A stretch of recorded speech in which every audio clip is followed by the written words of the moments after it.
Welcome back. We had some of us had a vacation and for Pesach, and we are back again. Although Rabbi Winston did manage to speak at the last moment last week, we are very appreciative. But we are in the wake of a holiday, and coming up on another holiday. We're in between holidays as we're counting down or counting up, depending on how you look at it. And we are fortunate to be with Rabbi Winston again, to be speaking on the topic of golden silence. This is sponsored by Bring Them Home, the Bring Them Home Project, which can be found at israeltorah.org. We also encourage all the listeners to go to our YouTube channel, which is at youtube.com/Israel Torah. And when they're there, they should definitely click on the notification bell and subscribe to the channel. Also, we recommend highly that people go to Rabbi Winston's website, which is 36.org. And there you can find all of his numerous books that he has written, as well as links to his lectures. And without further ado, Rabbi Winston. Okay. Every other week we just talk. I do, at least.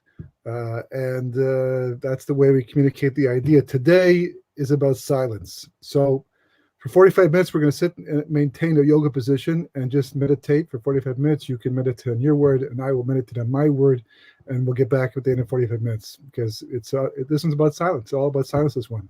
You ready? No, just kidding. We're not going to meditate.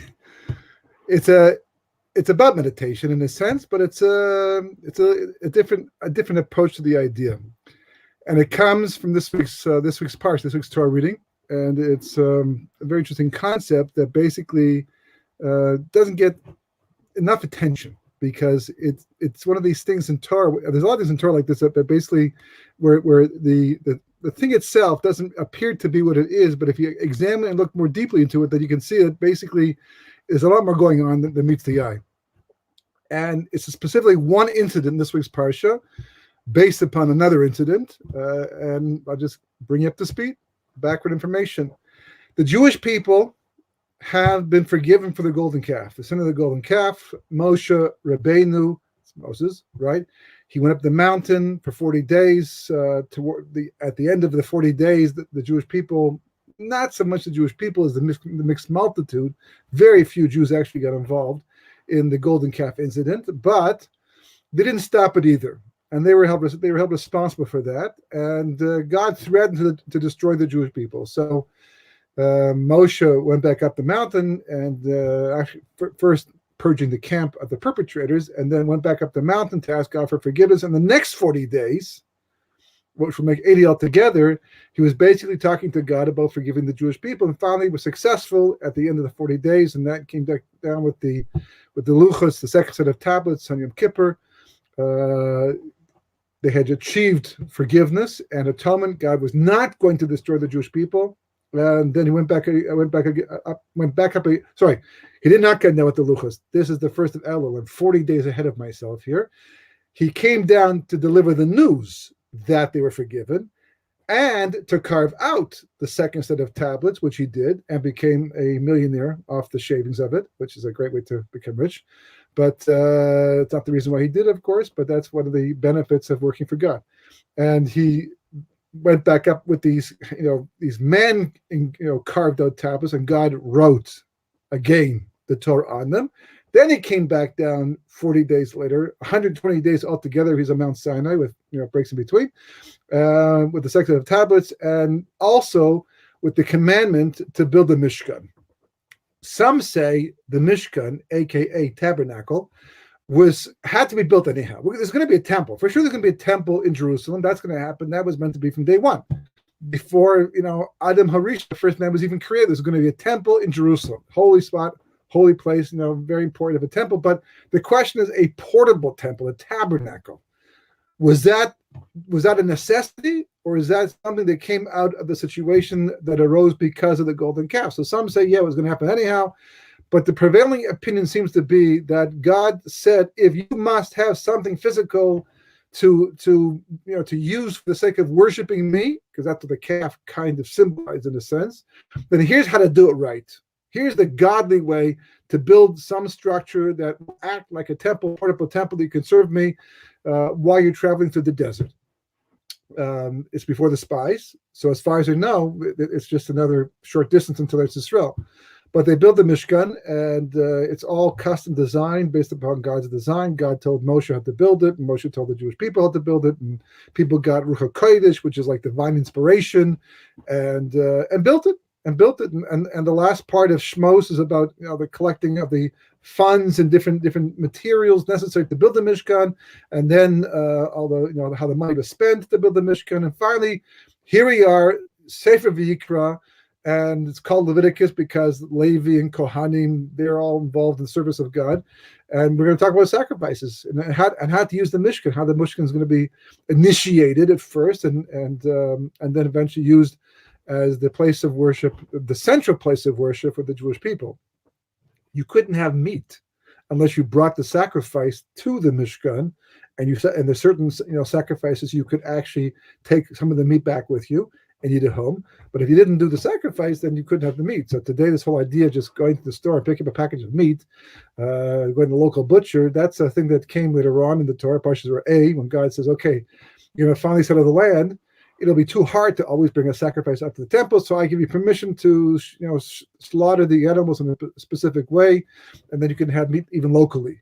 But that's Vayikra. And we are now in Parsha Shmini. We took a break for 1 week because of Pesach, but now we're back to the third Parsha of Sefer Vayikra, the book of Vayikra, and it's Parsha Shmini. And the beginning is an incredible moment. I mean, the Torah doesn't go into too much detail and specifics about what's really going on. So you have to really put yourself into it to sit, what does this really mean?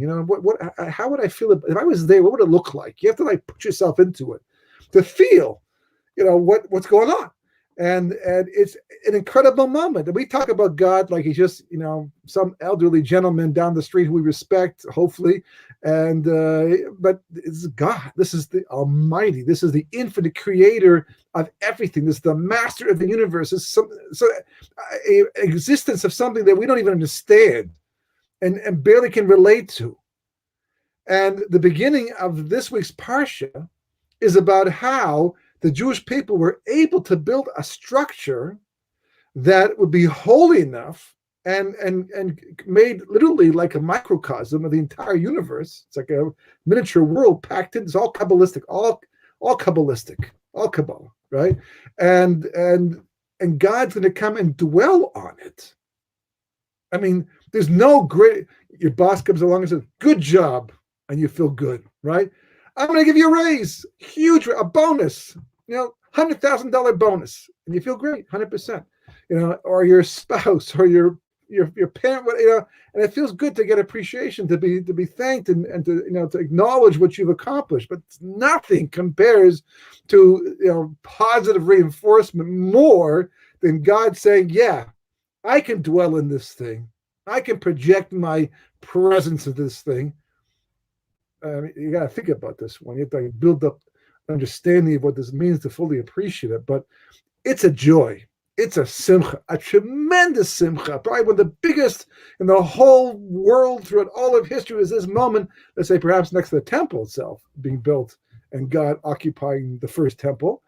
And at the height of it, at the celebration going on, Aaron HaKohen, who's the high priest of Moshe Rabbeinu, has 4 sons, Nadav and Avihu and Elazar and Itamar, 4 sons. The 2 oldest are Nadav and Avihu, and they're in line, of course, eventually to become the Kohen Gadol. And they've got a certain amount of seniority, and they're big Talmid Chachamim, they're big Torah scholars and righteous people and great people. They're great people. They'll look like they're not so great, but in Shar HaGilgulim, which is the book of reincarnation by the Arizal, he speaks about their souls, and their souls are powerful. Moshe Rabbeinu considers them to be greater than him and Aaron in the end. And yet, in the midst of this fantastic celebration, they bring an incense offering that God didn't ask for and didn't really allow it, at all. And they bring it in the midst of bring this in a celebration, the joy. All of a sudden, these two, threads of fire, or lightning, whatever, come out from the Arna Kodesh, the Holy of Holies, goes into their nostrils and burns their soul out of their body, and they drop dead. Boom, just like that. Just like it's like shock. I mean, unbelievable shock. I mean, aside from the fact that you go from the highest of the heights to the lowest of the lows in one moment, totally unexpectedly. I mean, how do you survive a moment like that? It's just absolutely beyond emotional appreciation. And of course, the father is our Kohen. He's the high priest. And this thing happens. And what would be this response of the average father, even above average father, to a situation like this? I mean, it would be we should never know for such things like this. Person should never test it like this. And when Moshe sees this, he sees what happens, right? In the midst of, he's the uncle, right? And he turns to Aaron, his brother, and he says, oh, this is what God told me about. He warned me about. And that is, he said, he will be sanctified through holy ones, right? And I thought it was you and me.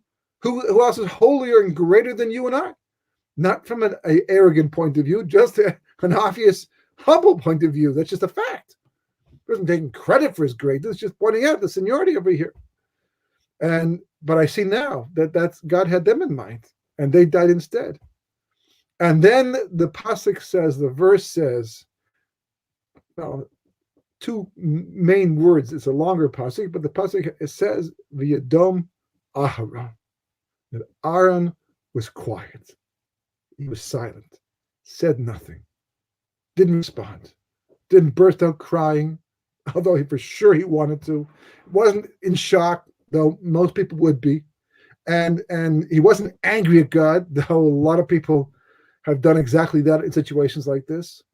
He just, was silent.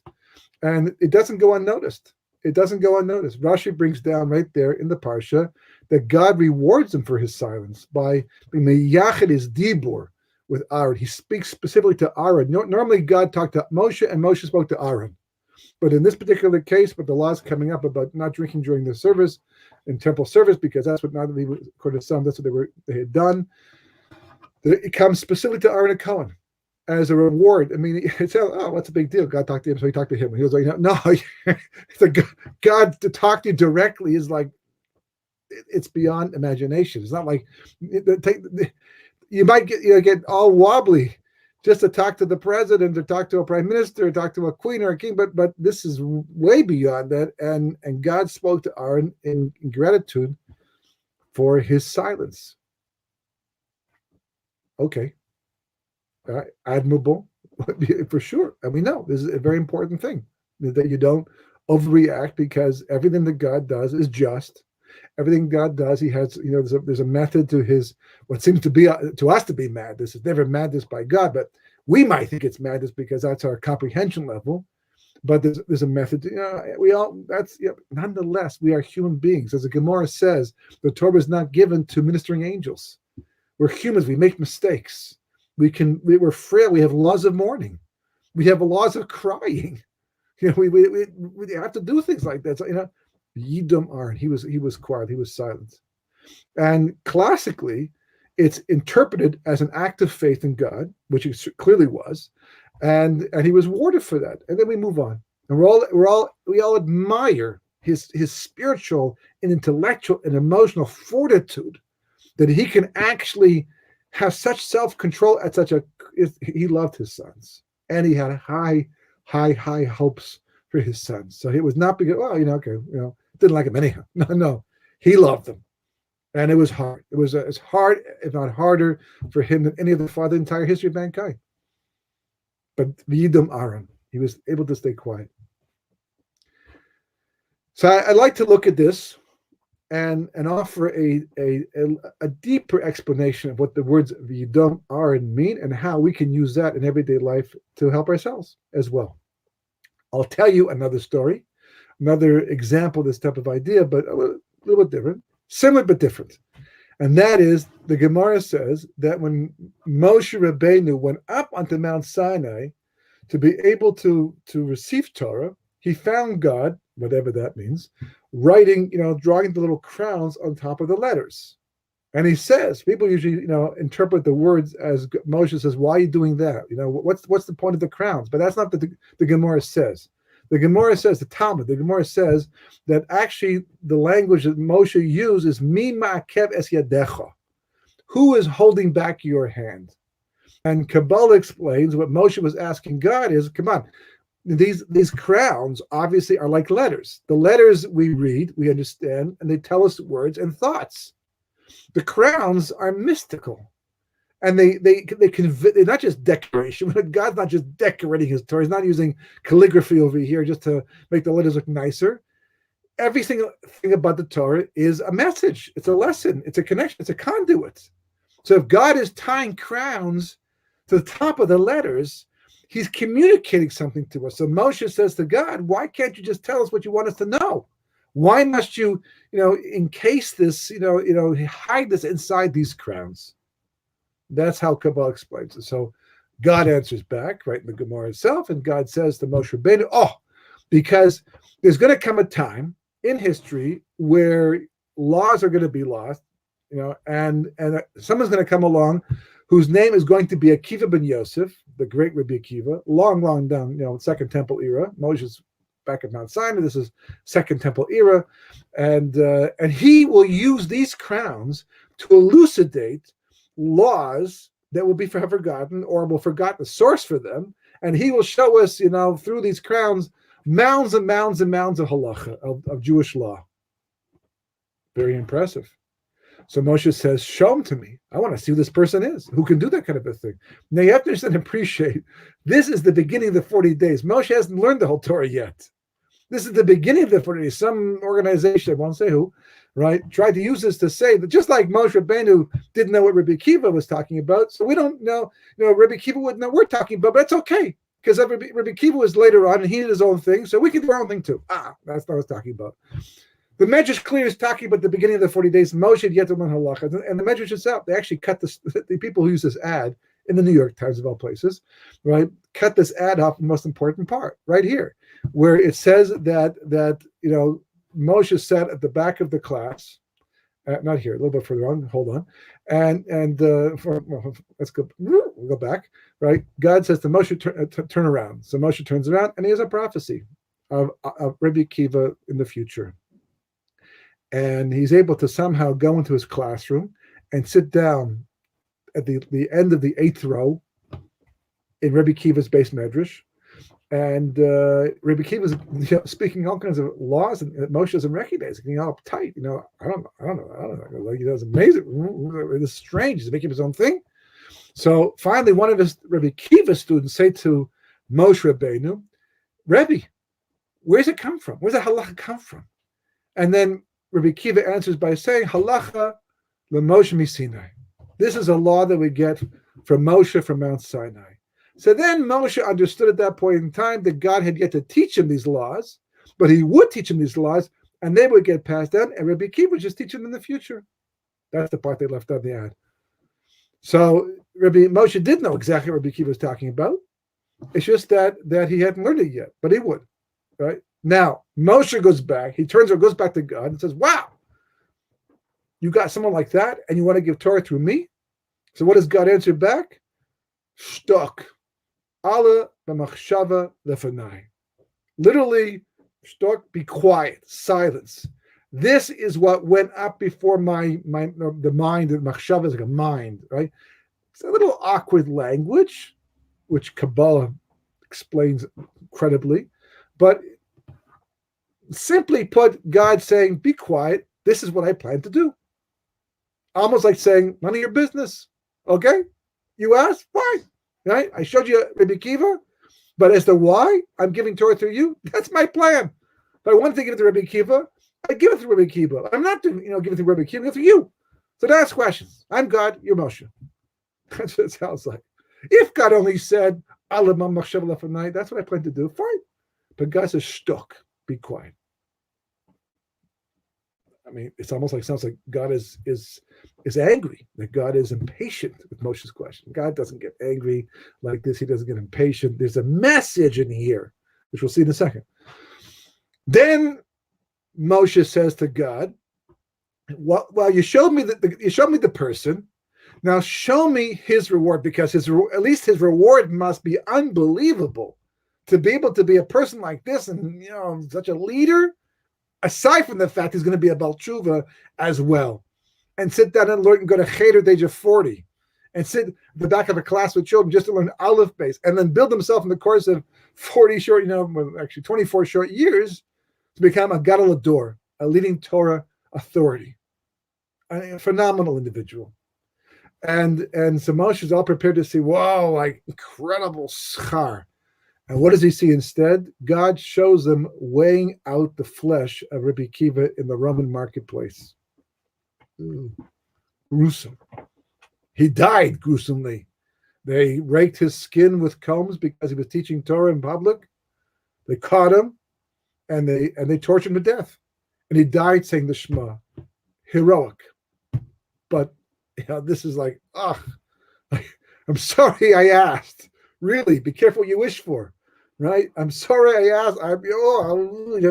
And even the angels, Zu Torah, Zu Schar. This is the Torah. This is the reward that a tzaddik gets. He should die instead peacefully, by your hand, not through the Romans.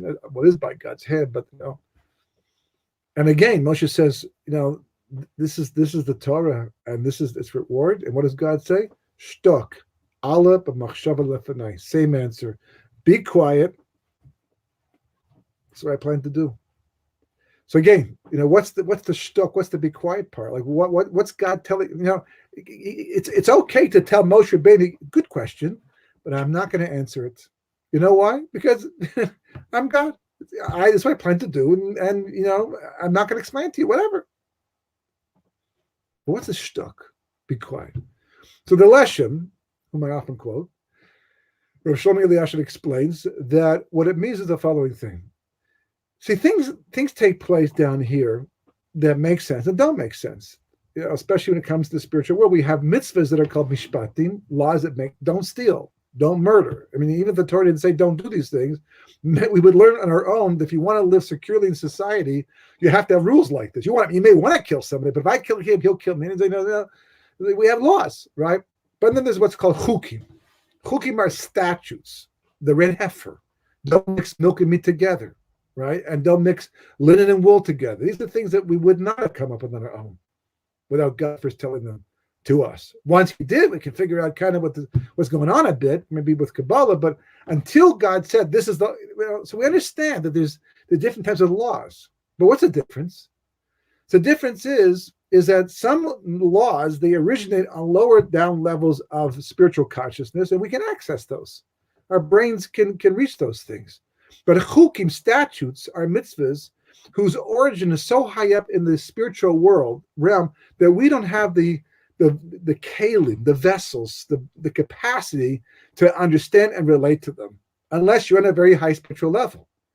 One day we will.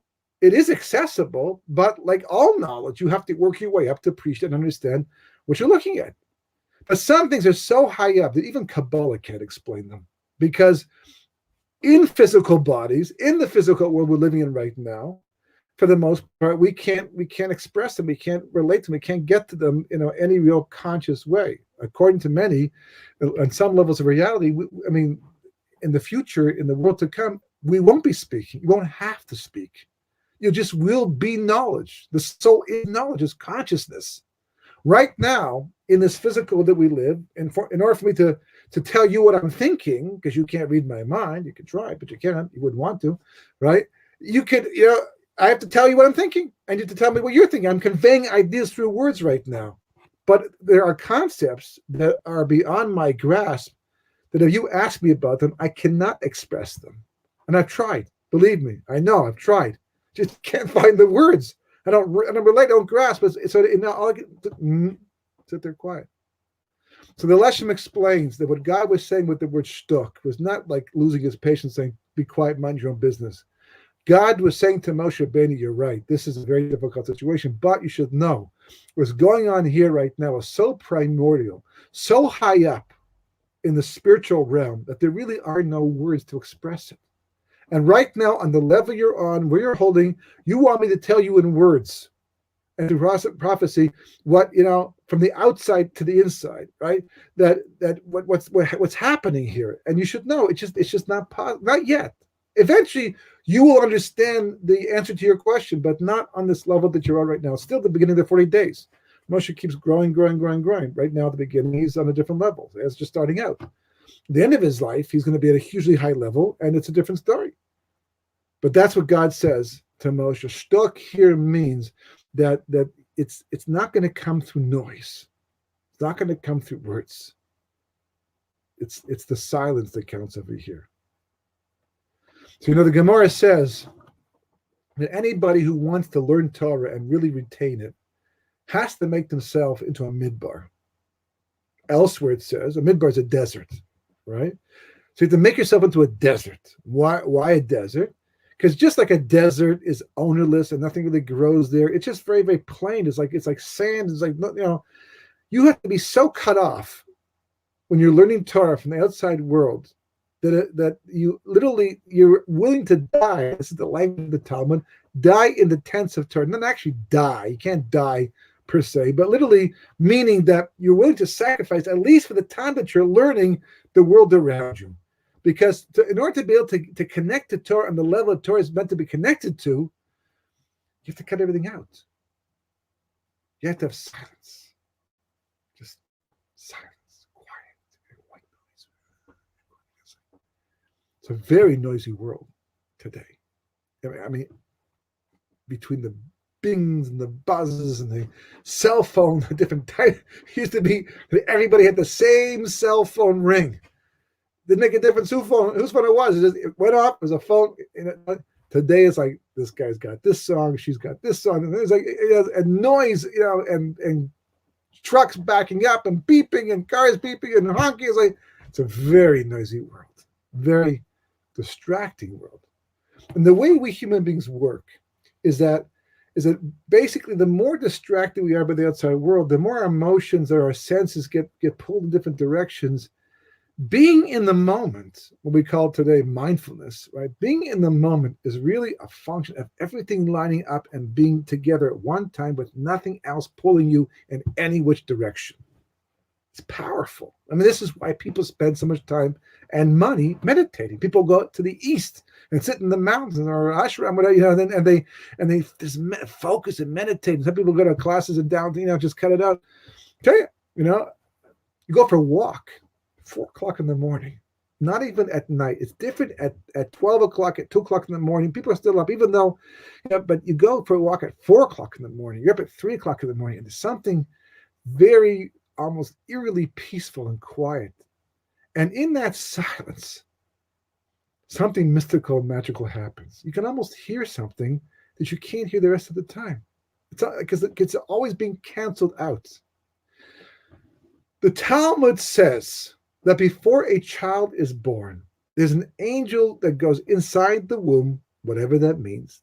Don't try and think in terms of physical realities, because the physical reality takes up space. Your mother would know about things like this, and you would know about things like the doctors would know about things like this. Spiritual, whatever it means. But the idea is the idea. There's an angel teaching you the entire Torah. Now, when I say the entire Torah, I don't just mean all of Chumash and all the mission that goes with it, and the Talmud to explain the Gemara. But it means that all of that, Kabbalah, everything that the Torah constitutes, you're taught in the womb. So why can't they remember it? Because it says the angel touches you right here. It's a little canal here. It's not for running noses, because if it was, it'd be two of them, right? Only one right here. It touches you here, and when it does, so then you forget everything. There's a story, true story, I understand, of a person who was born without this thing, and the child apparently remembered all the Torah. What they did after that, it's a story, part of the story too. But that's what it represents. This idea, the angel touches you here, hits you there, and you forget all Torah. So what's the point? What is the point of learning something if you're only going to forget it? The Gemara itself asks that question.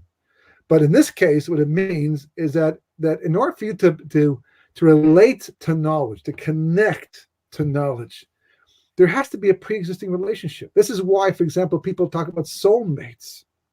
Why must I have a soulmate?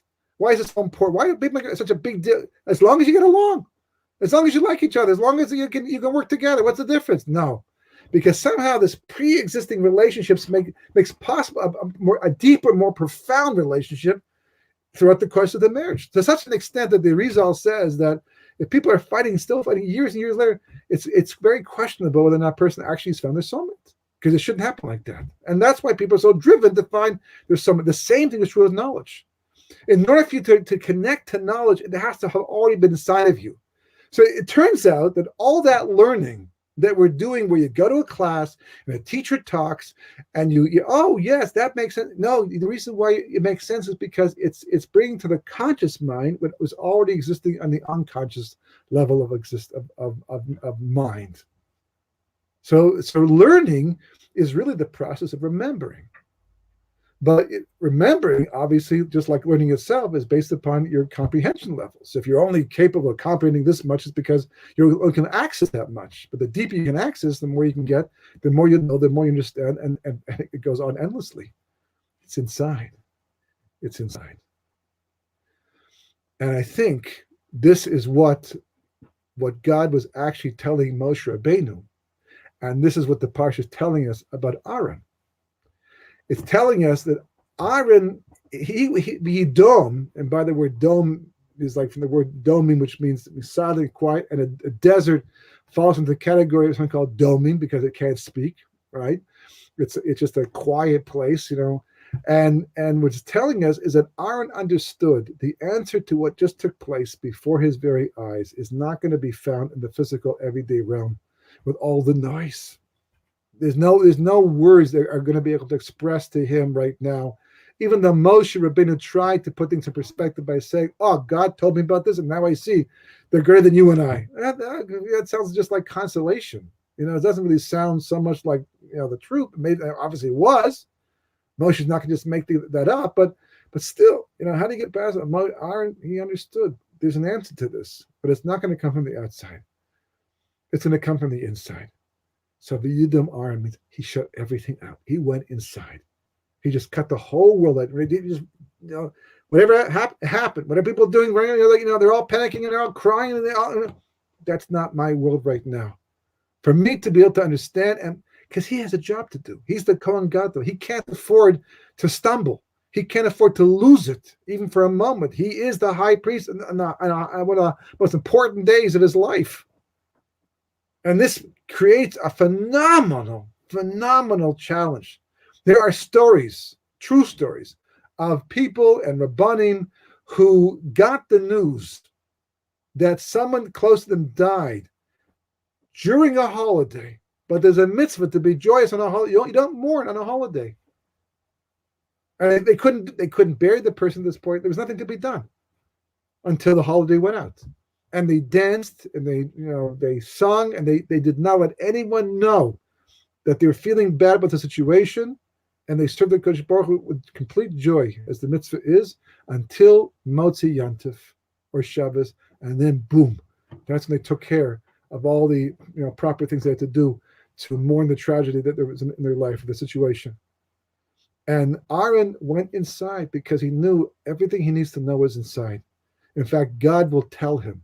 He will communicate to him, not from the outside, because the moment you put things in words, it's profane. You're taking holy ideas, high concepts. You're bringing it down. Even the Greeks had an idea like this, but you're being mechala it. That's why many hold that Kabbalah shouldn't be spoken, only learned. Because the moment you concretize it in physical terms, you bring it down, you profane it. And Aaron said, an incident of such magnitude like this, on such an incredible day like this, has to be so primordial, like the one that Rabbi Kiva represented to Moshe Rabbeinu, that there's no way that the answer to my question here, or what happened and why it happened, and specifically now, is going to come from the outside. Please silence himself. Right? We call it spodidus. He meditated. Right? He just literally cut himself off and went inside, and he found the answer that he was looking for. the perspective he needed. And that's why it says that God then spoke to him. It sounds like from the verse that God is simply rewarding him for his silence. But in fact, what was actually happening is that God was talking because now Aaron opened up the channel for God to speak to him through prophecy, to give him that sense of what he needed to have to know, to put it all in perspective and maintain himself and continue on with his job. I think that everyone's experienced this at some point in time. I mean, it just don't you always recognize it. People they talk about how people go to the Grand Canyon, for example, and they stand there and they whisper. They don't talk out loud. A place you can talk out loud. That's a great place to talk out loud, except for the people want to hear their echo, right? But they go there and they whisper. They go to the Swiss Alps and they whisper. There's a sense of awe from the majesty and the greatness of what you're looking at. It's so much bigger than yourself. But in that silence, part of the awe is a connectiveness. There's like a connectivity to the world. You just feel part of something so much bigger. And the most amazing thing is that we spend so much time and so much money trying to fit in, trying to stand out, trying to get people's attention, trying to make our mark. And yet you go to a place like that, amongst that, and you stand there, and it somehow feels better to be literally just, not even part of anything, just completely cut off, not even cognizant of your own self. And yet in doing that, somehow you find yourself more. Now, I get up in the morning, and I a little bit early, and I go out basically, and before davening, I started to go for a walk, about 20 minutes, at the time, before I do my learning. And in the beginning, I did it because it's just for the exercise. It was a nice time to exercise. It was cooler, especially in the summertime, and it was very pleasant. But I realized after that one of the main bonuses that drove, because when you're exercising, there are days when you feel like you don't want to do it anymore. You're just like, not today. I'm just too tired. You don't go. But that didn't happen. I just kept every day wanting to go back. And I noticed after a while that when I did, I usually came up with some kind of insight, some type of idea to do with the parsha, maybe to do with something I was working on, with a question, and I would have a clarity about something that I wouldn't necessarily get during the day, at least not with the same calmness. And I realized there's something very powerful about being up in the morning while everyone else is still sleeping, while it's still dark outside, and it's just you and God, just you, and you literally feel it's just you and God. Now, I don't know if it's true in the city where I live. It's kind of at the outskirts and it's quiet, but there's a major highway going right by our community, which is quite empty at that time in the morning. And I realized that this is hispodidus. Even though I'm walking and I'm talking to God and I'm thinking out loud and all, and maybe even singing a song once in a while, and would probably lock me away if they could hear me.